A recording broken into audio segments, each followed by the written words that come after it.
കളിയാക്കിയൊന്നും വേണ്ട. എന്റെ വിദ്യാഭ്യാസ യോഗ്യത വെച്ച് നിങ്ങൾ കല്യാണം കഴിക്കേണ്ട സ്ത്രീയല്ല. സയന്റിസ്റ്റായിട്ട് ജോലിയിലുള്ള എല്ലാരും ഒന്ന് ശ്രദ്ധിക്കണേ. ഒരു ചുവന്ന നൈറ്റിൽ ഒരു സയന്റിസ്റ്റ് സ്റ്റേജിൽ ഇതുകൊണ്ട് ഒരു കയ്യിൽ കൊടുക്കണം പ്ലീസ്. ഈ സയന്റിസ്റ്റിന്റെ മഹിമ ഞാൻ പറഞ്ഞുതരാം. ഒരു ദിവസം വീട്ടിന്റെ ഫ്രണ്ട് നിൽക്കുമ്പോ ആകാശത്തിലുള്ള റോക്കറ്റ് പോകുന്നു. ഞാൻ ഈ സയന്റിസ്റ്റ് ഭാര്യയോട് ചോദിച്ചു, അങ്ങനെ സയന്റിസ്റ്റ് അതെന്താ ആകാശത്തിലൂടെ പോയത്? അപ്പൊ ഈ ഭാര്യ പറയുന്നത് അതാണ് ബോധപൂർവ്വ രീതിയെന്ന്. അങ്ങനെ പറഞ്ഞവളായിരുന്നു.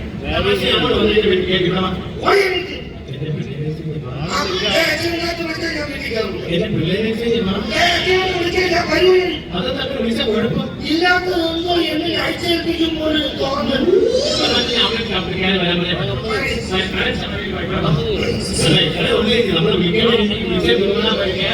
അന്ന് വരച്ച മലയിൽ വരച്ച മലയിൽ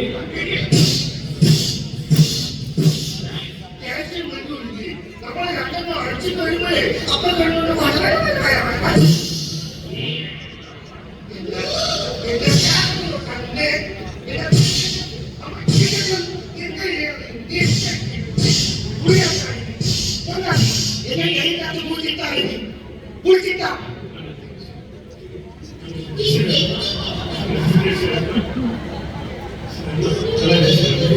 അല്ല അവർക്ക് റഷീദെല്ലാം കിട്ടി.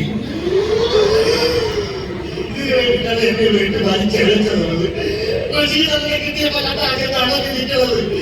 അറക്കോഴി മുട്ടയെടുത്ത് വൈകിക്കും പോലെ ഈ റഷീദെല്ലാം എനിക്കറിയാം. പറഞ്ഞുതരാം.